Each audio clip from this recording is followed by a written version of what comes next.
Hi guys, it's Jess and welcome back to my channel, and this is my July TBR.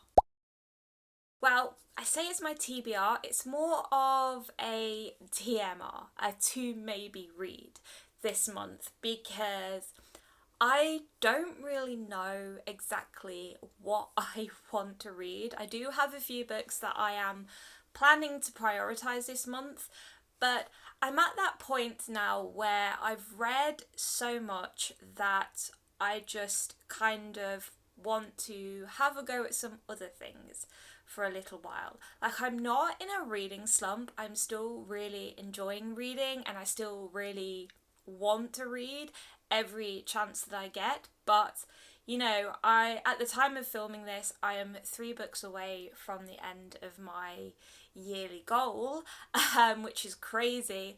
And so now I'm just kind of like at that stage where I don't really care if I don't read as much, or if I don't read any decent books or things like that, because I've read a lot and I've read a lot of really good books. I don't know if that made sense. It makes sense to me, but yeah, so I don't really know how July is gonna look for me in terms of reading, and I don't really know if I'm gonna stick to the list of books that I have here, which is why it is a TMR, a to maybe read. But yeah, without further ado, I'm just going to get straight into the list, and I'm going to start with the book that I am going to read for the Buzzwordathon. So the Buzzwordathon is being hosted by Kayla over at Books and Lala, and I have been taking part in it ever since January, and the word for July is last, and I have gone with The Last House on Needless Street by Catriona Ward. So this is a very new release. Actually, it came out in March, I believe. It's not out in the US yet. I don't think it comes out in the US until September, October time.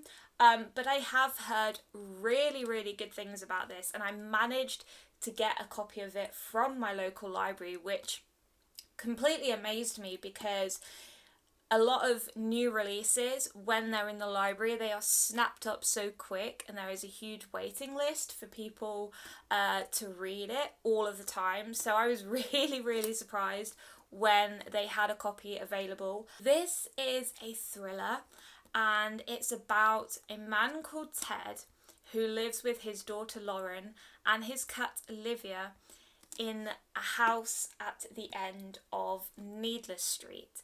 And I believe the main premise of the story is that there is this mystery surrounding a girl who went missing several years ago, and there's also a murderer in the story, and I feel like I know how the story is gonna pan out already. I have started reading this, and I do really like the writing style, I will say that, but I have really high expectations for this one, considering everyone has been saying great things about it. So hopefully I can finish this very soon. I will say very quickly as well that at the start of July, so in about 2 days time, I will be going on a mini vacation. So this will probably be my vacation read, along with the next book that I'm going to show you, which is a book that I am definitely going to read this month, and it's a book that I've been saying I'm going to read for so long. And I need to hold myself accountable, and I need to get to it now, and that is Sharp Objects by Gillian Flynn. So I am actually going to be reading this for the Summerween readathon that is being hosted by Gabby Reads, and I haven't taken part in any of her readathons yet. I missed Winterween back in January, so I'm really looking forward to this one. And this one is to complete the prompt to read a book with black on the cover. There was another one to read a book with orange on the cover. I mean, it's got black and orange, so there we go. But this is, I think it's like a domestic thriller or a mystery thriller or something. and it's about this detective who is investigating a disappearance of two young girls, and she is kind of dealing with her own family tragedy and issues and things like that. I don't really know. But I really liked Gone Girl. That is still my favourite thriller of all time. Nothing has come close to it yet. So I have high hopes for this one as well. And then another book that I'm going to be reading for the Summer Ween Readathon is The Deep by Nick Cutter. So this is for two prompts. It's for the prompt to read a horror book and also to read a scary book in the dark. I'm probably going to regret reading this one in the dark, because if it's anything like The Troop, it is going to creep me out. It is going to make me feel terrified and disgusted, and yeah, like I feel like I might lose some sleep over this one. But The Troop was absolutely amazing. One of my favourite books ever. One of the best horror books I have ever read.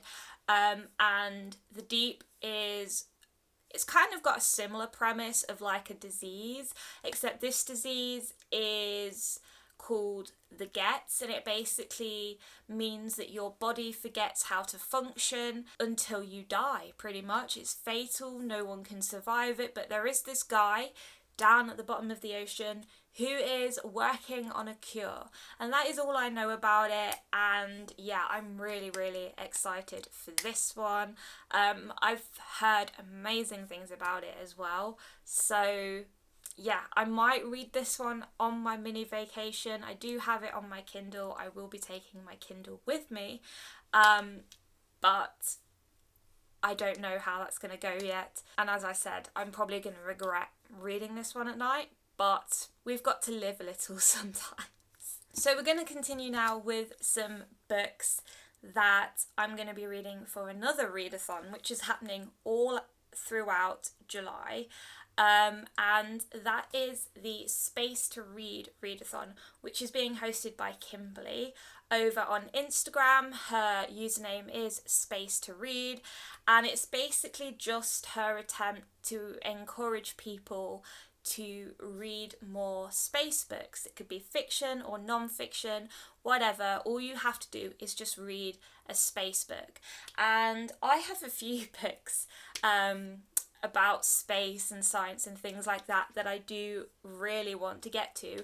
And one of the first ones is an ARC that I got of Once Upon a Time I Lived on Mars by Kate Green. So Kate Green was part of a NASA mission to go and live on a secluded Martian base in Hawaii. So it was pretty much, you know, a Martian simulator.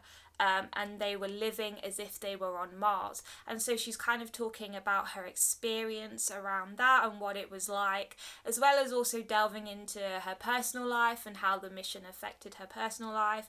And she also talks about her job as a science journalist, and she also discusses her brother's disability, and it just sounds really interesting. It's quite a short book, so I reckon I can get this one done pretty quickly, but I do need to be prioritising some ARCs this month as well, so this one fits into that category, that readathon category, really well.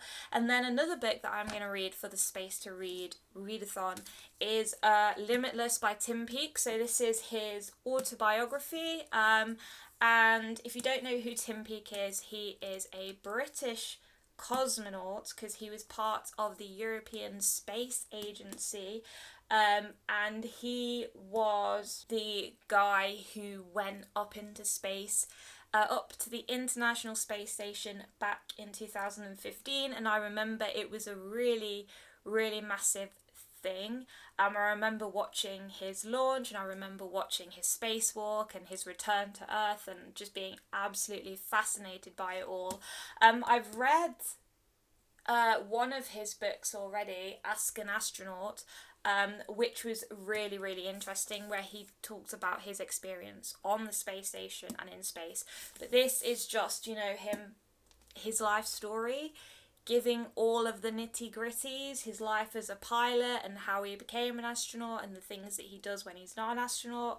And yeah, I'm just really excited for this one. I love Tim Peake, I think he's amazing, so this one is going to be super interesting. Alright, so those are all of the books for readathons this month. And then I have 2 more books that are on my priority list. First one is Girl A by Abigail Dean. So this is one of my 5-star predictions, as well as The Deep. Actually, I didn't say, but The Deep is another one of my 5-star predictions. But this one is a thriller, and it's all about this woman who, when she was a child, she lived in what was dubbed the House of Horrors. And it doesn't really explain what went on there, but we know that her father is dead and her mother was in prison, and she was the girl that escaped. And she's kind of been living an anonymous life since then, her and her siblings, you know, no one really knows who they are, but then I think her mother dies and they end up with this inheritance, including the House of Horrors, which kind of dredges up the past. It sounds kind of similar to Home Before Dark, because in that book there was a house called the House of Horrors, which this girl inherited because her father had died. But this, I don't think, is going to be a ghost story. I don't really know what kind of shit is going to go on in this, but I hope it is exciting and fucked up. I have heard very mixed reviews about this, but I feel like it's something I would enjoy. I just love the cover as well. It's just really appealing. So we'll see how we get on with this one. And then another book that I am definitely certain I'm going to get to in July is Game of Thrones. I've been wanting to delve back into this series for so long. I haven't read the series since 2013, 14. It took me quite a while to read, so I finished it in 2014, but this is like my favourite fantasy series of all time. I don't care if you disagree with me, you're wrong. But I have just been really drawn to this book, and I've been wanting to pick it up for quite a while now. I'm in the mood for it. Also because I have a few new epic fantasy series that I need to start, but I kind of want to warm myself up in anticipation of those. So this would be a good warm up because I know it, I love it, and if you don't know what Game of Thrones is, then I don't know where you've been for the last decade, because it's been one of those things that people have just really liked, minus the last few series of the show. But yeah, there's just so much going on in this that it will be very interesting to see what kind of things that I pick up on the second time round, because I know there's stuff in this that I will not have noticed on the first read, so I'm excited for that. And yeah, like, this book reminds me of summer as well, because I first read this during the summer of 2013, so it just gives me those vibes, and yeah, I'm just excited for this. Okay, so those are all of my definites, I think. I do have a couple of books that I might get to in July, and we're gonna go with another arc that I got quite recently, and that is called Bodies, a romantic bloodbath by Moses Yurovich Mikhayev. I might have said that wrong, I'm sorry. I don't know if I want to read this now, because I was looking at the reviews for it earlier, because it has been released quite recently, so the reviews for it have been coming in, and they're not good. People are not liking this. It is a horror with a really weird concept, like, I'm not even gonna go into it, but it's just about this guy who has an obsession with a girl and she rejects him, so he creates a clone of this girl, and that just sounds really fucked up and like something I would enjoy. But I have heard that this book is very graphic, very gruesome, very explicit, violent. And so if you're a sensitive reader, you might not want to read this. Now, I'm pretty desensitized when it comes to books and things. There aren't a lot of things that will upset me or trigger me. But, you know, I do have a bit of a line, and I feel like this book might cross it. But I don't know. I'm still kind of intrigued. Like, I always have an open mind when it comes to books, and just because some people don't like it doesn't mean I won't. But yeah, there's not many people that have good things to say about this. So I don't know if I am going to read it or not, but the interest is there still a little bit. It's waning, but it's there. This might be the perfect hate read. To be honest, I do want to hate read at the moment, not because I'm angry, but because I am a bit stressed with work. So I feel like this book would be a good way for me to take my anger and stress out on something. I don't know, but we'll see with that one. And then the last two books that I think I might get to in July, I don't know, we'll see, is Valentina by Evie Blake. So I was meant to read this in April. I think I had it on my April TBR, and obviously I never got round to it. But this is a historical fiction. Well, it's part historical, but it is also set in present day as well. There's these two time periods following two different characters whose stories kind of intertwine. One of them is a photographer called Valentina, and then the other one is a character called Belle. And she's like the alter ego of a well-to-do socialite, trapped in an unhappy marriage and constrained by society. And it's set in Italy, so that just screams summer to me. And then the other book is The Holiday by T.M. Logan. I just picked this one because the holiday, it just screams summer. But this one is about these friends and their husbands and children who go off on holiday in a luxury villa. And I think one of the friends has an affair with another one of her friend's husbands, and then someone ends up dead, and it's about trying to figure out who the murderer is while also dealing with this infidelity that's going on. It just sounds like the kind of drama that I would lap up. I love that kind of stuff. But I've heard really, really good things about this book. And I know T.M. Logan has a few other books out. I do have The Catch as well, which I would like to read. But I've had this one for a while, so I do need to get to it. I've said that with pretty much all of these books, but it's true. That's my July TBR, my July TMR. We'll see how it goes, but that's the end of this video. I'm going to shut up now because it has been a very long video already. Thank you so much for sticking with me. Please let me know if you've read any of these books mentioned in today's video and what you thought of them, whether I should give them a go or not, which books you think I should prioritise. As always, I love to hear your opinions. Please leave a cheeky thumbs up if you like this video. Please subscribe to my channel so you can see more videos from me in the future, and I don't know what I'm doing with my hands, but I will see you all in another video very soon, guys. Bye.